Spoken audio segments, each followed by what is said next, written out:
আসসালামু আলাইকুম। আমার আজকের রেসিপি ডিম আলুর চপ। ইফতারের টেবিলে অথবা বিকালের নাস্তায় ডিম আলুর চপ আমাদের সবার অনেক প্রিয়।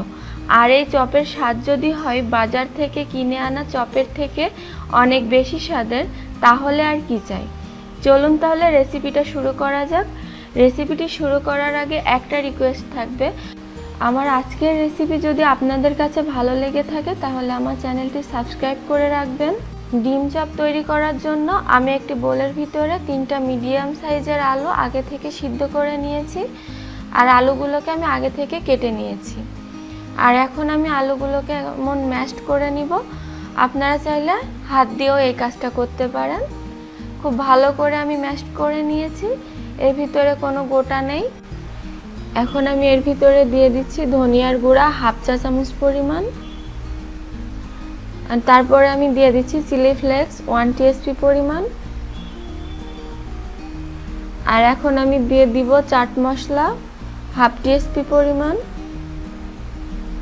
আপনাদের হাতের কাছে যদি চাট মশলা না থাকে সেক্ষেত্রে ভাজা জিরার গুঁড়াও দিতে পারেন।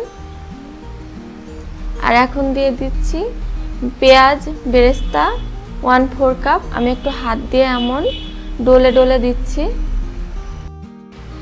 আর এখন দিয়ে দিচ্ছি স্বাদ মতো লবণ। আর তারপরে আমি দিয়ে দিব ধনিয়ার পাতা 2 টেবিল চামচ পরিমাণ। এখন আমি এই সব কিছু উপকরণকে ভালোভাবে মিশিয়ে একটু ভর্তার মতো করে নিব। আপনারা চাইলে এখানে একটু তেলও দিতে পারেন, আমি আর দিই নাই।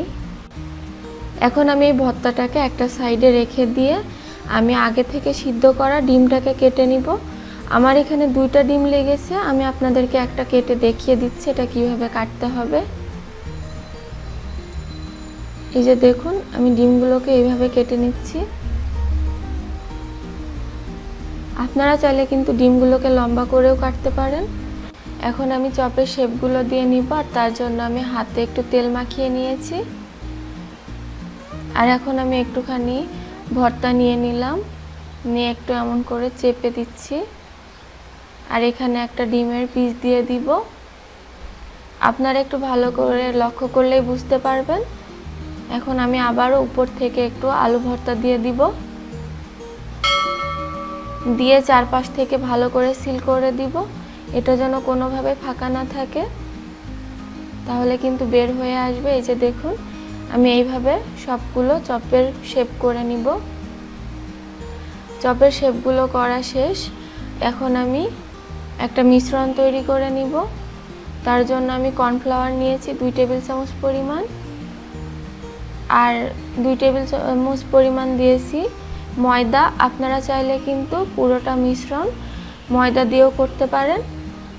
আর এখন আমি এখানে স্বাদমতো লবণ দিয়ে দিলাম।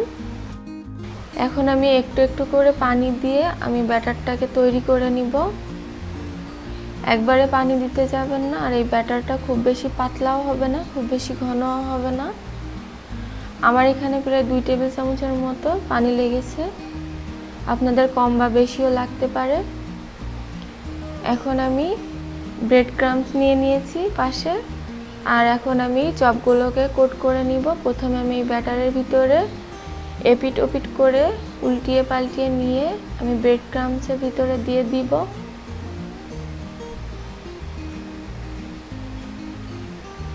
এখন আমি ভালোভাবে কোট করে নিব।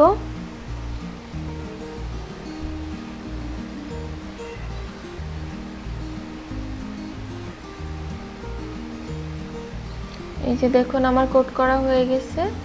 এখন আমি সবগুলো করে নিব। দেখুন, আমার সবগুলো হয়ে গেছে। এখন আপনারা চাইলে এই পর্যায়ে একটা এয়ারটাইট বক্সে রেখে ডিপ ফ্রিজে সংরক্ষণ করতে পারেন। আমি এগুলোকে নিয়ে ভাজতে চলে যাচ্ছি।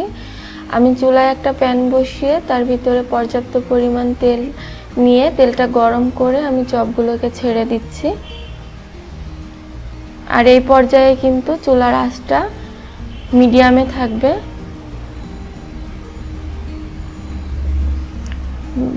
তারপর এটাকে উল্টিয়ে দিব এক পাশ কালার চলে আসলে। আর এখন কিন্তু চুলার আঁচটা লো করে দিতে হবে,